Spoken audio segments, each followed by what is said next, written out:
Good morning students, स्वागत है आपका अपने यूट्यूब चैनल विजय क्लासेस में। आज हम वर्णमाला के विषय में अध्ययन करेंगे। स्टूडेंट्स, वर्णमाला सबने बचपन से ही वर्णमाला का अध्ययन किया है, लेकिन परीक्षा में जब कोई भी क्वेश्चन पूछा जाता है तो भ्रमवश कभी कभी वो क्वेश्चन आप गलत करके भी चले आते हैं। मैं इसी को बहुत ही आसान तरीके से मैंने बताने का इसमें प्रयास किया है और आप इस वीडियो को अंत तक ज़रूर देखिएगा और जिससे आपको समझने में आसानी हो। तो चलिए स्टूडेंट, प्रारंभ करते हैं। वर्ण ज्ञान। उच्चारण की दृष्टि से भाषा की लघुतम इकाई ध्वनि है ना। उच्चारण की दृष्टि से भाषा की लघुतम इकाई ध्वनि है और ध्वनि के लिखित रूप को वर्ण कहते हैं ना। ध्वनि के लिखित रूप को वर्ण कहते हैं। वर्ण को अक्षर भी कहते हैं ना। वर्ण का पर्यायवाची शब्द क्या होगा? अक्षर। मतलब इसको अक्षर भी कहते हैं। हम लोग अगर ध्यान से देखें तो अक्षर, आ का वैसे तो साधारणतः कोई अर्थ नहीं होता, लेकिन इसमें आ उपसर्ग लगा है। तो जैसे भाव में आ उपसर्ग लगा दो तो अभाव हो जाता है। उसी प्रकार क्षर में आ उपसर्ग लगा है तो अक्षर हो गया। आ मीन्स क्या हुआ? आ उपसर्ग का मतलब हुआ नहीं, निषेध। इसका अर्थ क्या हुआ? नहीं या निषेध। और क्षर शब्द का अर्थ क्या होगा?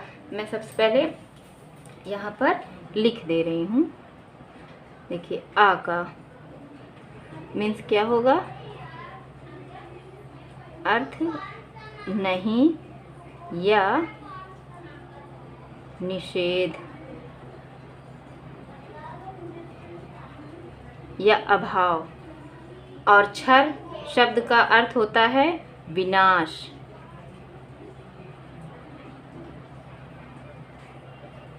विनाश यानी विनाश नहीं, अर्थात अक्षर का अर्थ हुआ अनाशवान, यानी जिसका नाश ना हो, जिसका विनाश ना हो, उसको अक्षर कहते हैं। देखिए परिभाषा देख लेते हैं। वर्ण अखंड मूल ध्वनि को कहते हैं ना। जिसका खंड ना हो, अखंड मूल ध्वनि को कहते हैं, जिसका और भी खंड ना हो सके। अब देख, जैसे आ, ठीक है। अब देखिए ये है हमारा का। अब का में आ लगा का है, ये आधा का और आ लगा हुआ है, क्योंकि ये क्या क्या है? व्यंजन है। अब व्यंजन बिना स्वरों की सहायता के बिना नहीं बोला जा सकता। अब का प्लस आ बराबर का। अब इसका और भी खंड ना हो, ये जो का है इसका और भी खंड ना हो, तो वही क्या है? अक्षर है। तो क्या हुआ? अक्षर का अर्थ अनाशवान। अब हम लोग आगे बढ़ते हैं। वर्णों के व्यवस्थित क्रम को वर्णमाला कहते हैं। नेक्स्ट पॉइंट है, वर्णमाला भाषा का लिखित रूप है जिसे लिपि कहते हैं। वर्णमाला क्या है? भाषा का लिखित रूप है जिसे लिपि कहते हैं। वर्णमाला में कुल 52 वर्ण होते हैं। वर्णमाला में कुल 52 वर्ण हैं ना। देखिए स्टूडेंट, ये बहुत ही इम्पॉर्टेंट है। TGT, PGT, UGC NET, UP TET और बीएड एंट्रेंस, लेखपाल, संबंधित समस्त परीक्षाओं में ये पूछे जाते हैं और इसमें से कम आपको 2 या 3 क्वेश्चन देखने को मिल जाएंगे। लेकिन कभी कभी भ्रमवश ये गलत हो जाते हैं और इसीलिए इनका बराबर हमें अध्ययन करते रहना चाहिए। तो चलते हैं आगे, हम लोग देखते हैं अपने वर्णमाला को। अब हम लोग आते हैं, इसमें मैंने आपको बताया वर्णमाला में कुल 52 वर्ण होते हैं और ये मुख्यतः इसके 2 प्रकार होते हैं, स्वर और व्यंजन। तो स्वर, अब हम लोग स्वर के विषय में जानेंगे। देखिए, आ, इ, ऊ, री। ए, ऐ, ओ, औ। तो ये हमारे कुल 11 स्वर हैं। कितने स्वर हैं? कुल 11 स्वर हैं। और इसकी परिभाषा देख लेते हैं कि स्वर किसे कहते हैं। वे वर्ण जिनके उच्चारण के लिए किसी दूसरे वर्ण की सहायता की आवश्यकता नहीं होती स्वर कहलाते हैं। किसी दूसरे वर्ण की आवश्यकता नहीं होती, उसे हम क्या कहते हैं? स्वर कहते हैं। जिन वर्णों को हम आसानी से उच्चारित कर लेते हैं, बोल लेते हैं, उसमें किसी घर्षण की आवश्यकता नहीं होती, रगड़ की आवश्यकता नहीं, वो आसानी से उच्चारित हो जाते हैं, उन्हें हम क्या कहते हैं? स्वर कहते हैं। स्वतंत्र रूप से उच्चारित हो जाते हैं, कोई दिक्कत नहीं होती। अब देखिए, कुल 11 स्वर हैं ना। कितने स्वर हैं? स्वरों की संख्या कितनी है? कुल 11 हैं। और स्वर 3 प्रकार के होते हैं। स्वर 3 प्रकार के हैं। पहला है ह्रस्व स्वर। ह्रस्व यानी छोटा, आप दिमाग में बिठा लीजिए, याद करने के लिए मैं बता रही हूँ। ह्रस्व, ह्रस्व देखिए बोलने से ही जल्दी से बोला जा रहा है, इसको हम छोटे के अर्थ में लेंगे, और ह्रस्व में छोटा भी होता है। तो देखिए हमारे 11 स्वर हैं टोटल। 11 स्वर में से ये भी पूछ लिया जाता है कि निम्न में से कौन सा ह्रस्व स्वर है, तो हमें उनको पहचानना होता है। तो आसानी से कैसे पहचान लेंगे? जिसका उच्चारण करते हैं तो जल्दी से हो जाता है, जैसे अ, ई, उ, री मूर्धन्य भी है। तो ये मैं आपको आगे वाली क्लास में बताऊंगी। तो अ, ई, उ, री, कुल 4 स्वर हमारे ह्रस्व हैं। ये भी इम्पॉर्टेंट है। फिर इसके बाद ये एक मात्रिक स्वर हैं, इनको एक मात्रिक स्वर भी कहते हैं। अब हम आते हैं दीर्घ स्वर में। हमारा दूसरा कौन सा प्रकार है? दीर्घ स्वर। और तीसरा है फ्लुत स्वर। तो दीर्घ स्वर के अंतर्गत देख लेते हैं कौन कौन से स्वर आते हैं।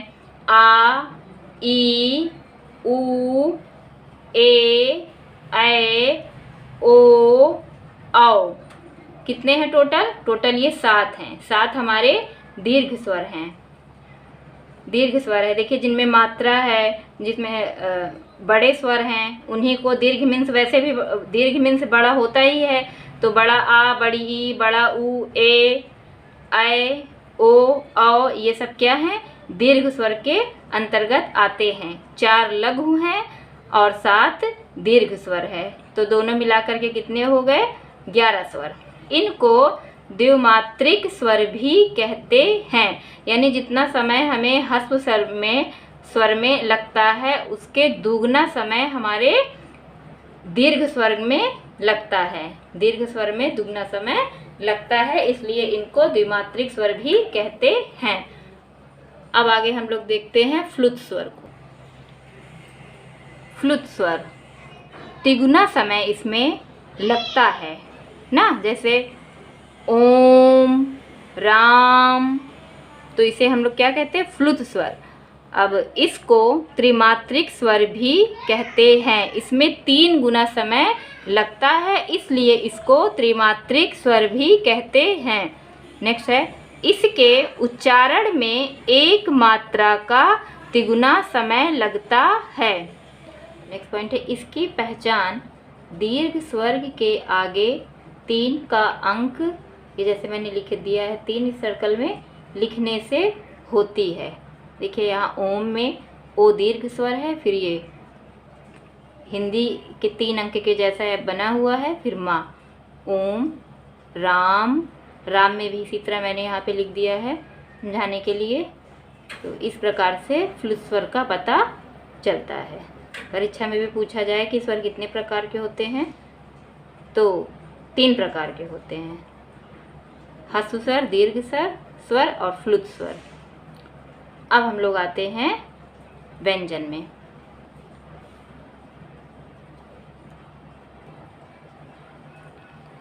व्यंजन वे वर्ण जिनके उच्चारण में स्वरों की सहायता की आवश्यकता होती है, वे व्यंजन कहलाते हैं। व्यंजन में होती है, स्वरों में दूसरे वर्ण की सहायता की आवश्यकता नहीं होती। यही दोनों में अंतर है।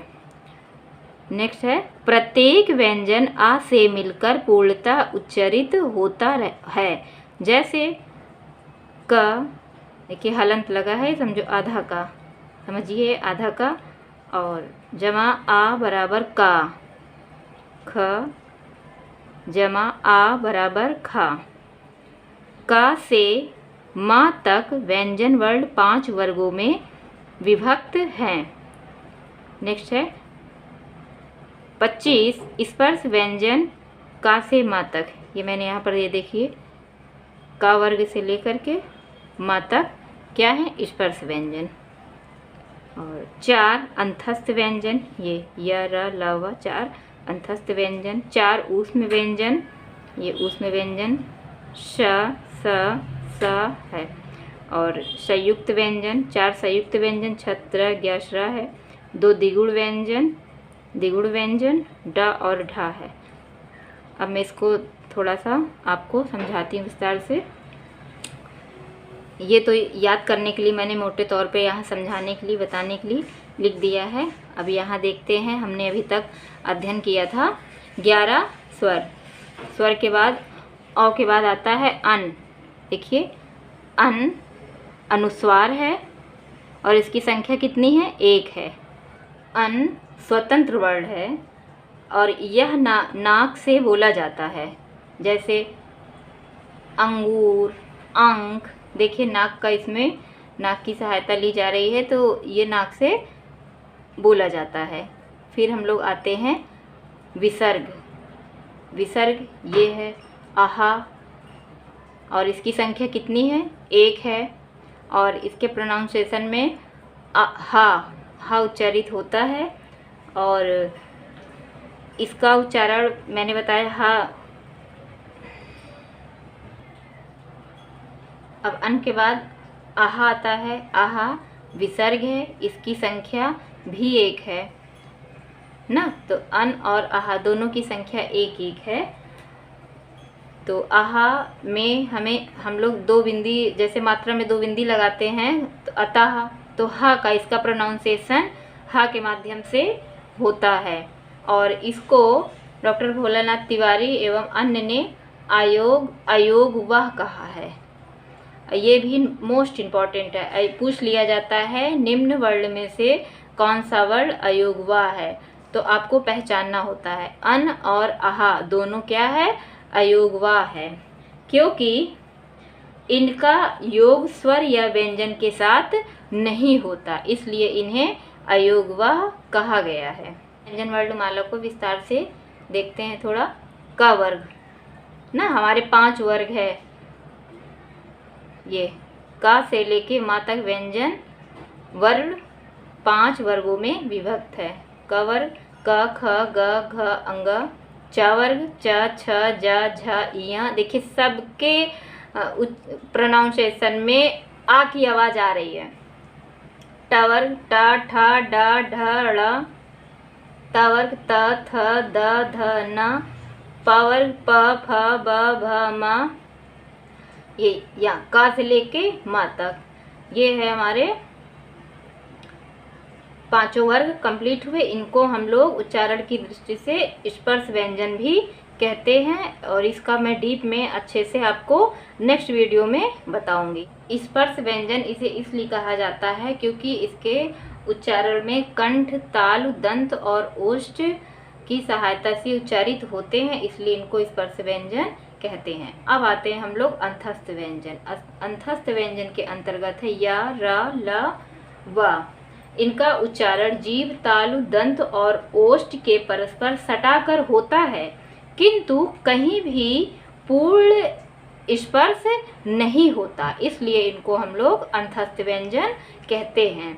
और या और व अर्ध स्वर भी माने जाते हैं। अब आते हैं नेक्स्ट ऊष्म। ऊष्म जैसा कि नाम से ही समझ में आ रहा है, कोई गर्म चीज़ के बारे में बात हो रही है। ऊष्म यानी गर्म। तो श, श, सा, हा ये हमारे ऊष्म व्यंजन हैं, और इनका उच्चारण रगड़ या घर्षण से उत्पन्न ऊष्म प्राणवायु से होता है। ऊष्म प्राणवायु यानी गर्म हवा, मुंह से इनके बोलने में घर्षण भी होता है, थोड़ा गर्म हवा भी निकलती है मुंह से, और तभी इनको ऊष्म व्यंजन का नाम दिया गया है। फिर हम लोग आते हैं संयुक्त व्यंजन।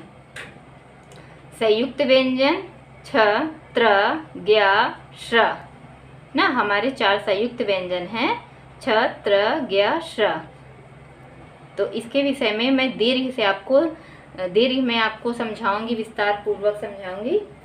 और इसके बाद हम लोग आते हैं द्विगुण व्यंजन। द्विगुण व्यंजन यानी नाम से ही आपको समझ में आ रहा होगा, जिसके 2 गुण हो ना, जिसके क्या हो, 2 गुण हो, द्विगुण व्यंजन। इसमें केवल बिंदी का ही खेल है, बिंदी निकाल दीजिए तो आपको यहाँ भी ये देखने को मिल जाएगा, ये ड और ढ, ड़ और ढ।